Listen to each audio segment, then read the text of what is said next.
Dreams. "I had a dream last night," Ben Holliday announced to his friends at breakfast that morning. He might as well have been giving a weather report.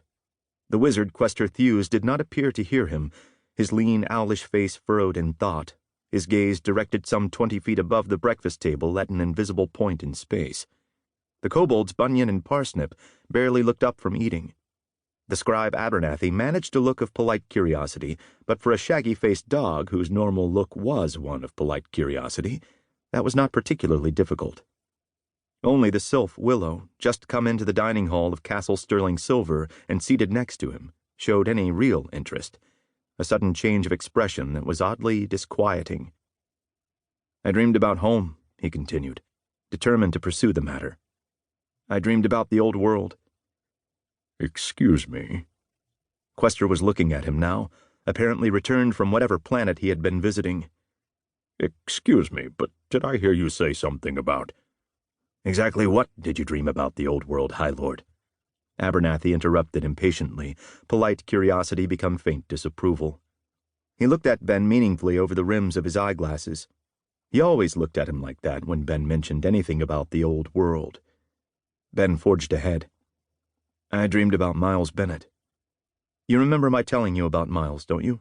My old law partner? Well, I dreamed about him. I dreamed that he was in trouble. It wasn't a complete dream. There wasn't a true beginning or end. It was as if I came in halfway through the story.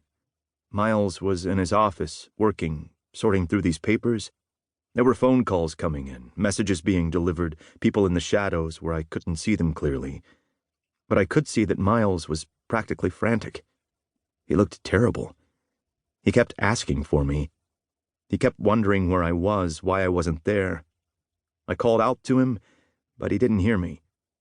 Then there was a distortion of some sort, a darkness, a twisting of what I was seeing. Miles kept calling, asking for me. Then something came between us, and I woke up." He glanced briefly at the faces about him. They all were listening now. "But that doesn't really tell you everything," he added quickly. There was a sense of some impending disaster lurking behind the whole series of images. There was an intensity that was frightening. It was so real. "Some dreams are like that, High Lord," Abernathy observed, shrugging. He pushed the eyeglasses back on his nose and folded his forelegs primly across his vested chest. He was a fastidious dog. "Dreams are frequently manifestations of our subconscious fears, I've read." "Not this dream," Ben insisted. "This was more than your average garden-variety dream. This was like a premonition." Abernathy sniffed. "And I suppose the next thing you are going to tell me is that on the strength of this emotionally distressing but rationally unfounded dream, you feel compelled to return to your old world." The scribe was making no effort to conceal his distress now, his worst fears about to be realized. Ben hesitated. It had been more than a year since he had passed into the mists of the fairy world, somewhere deep in the forests of the Blue Ridge Mountains, 20 miles southwest of Waynesboro, Virginia, and entered the kingdom of Landover. He had paid $1 million for the privilege, answering an advertisement in a department store catalog, acting more out of desperation than out of reason. He had come into Landover as king, but his acceptance as such by the land's inhabitants had not come easily. Attacks on his claim to the throne had come from every quarter. Creatures whose very existence he had once believed impossible had nearly destroyed him. Magic, the power that governed everything in this strangely compelling world, was the two-edged sword he had been forced to master in order to survive. Reality had been redefined for him since he had made his decision to enter the mists, and the life he had known as a trial lawyer in Chicago, Illinois, seemed far removed from his present existence. Still, that old life was not completely forgotten, and he thought now and then of going back. His eyes met those of his scribe. He didn't know what answer to give.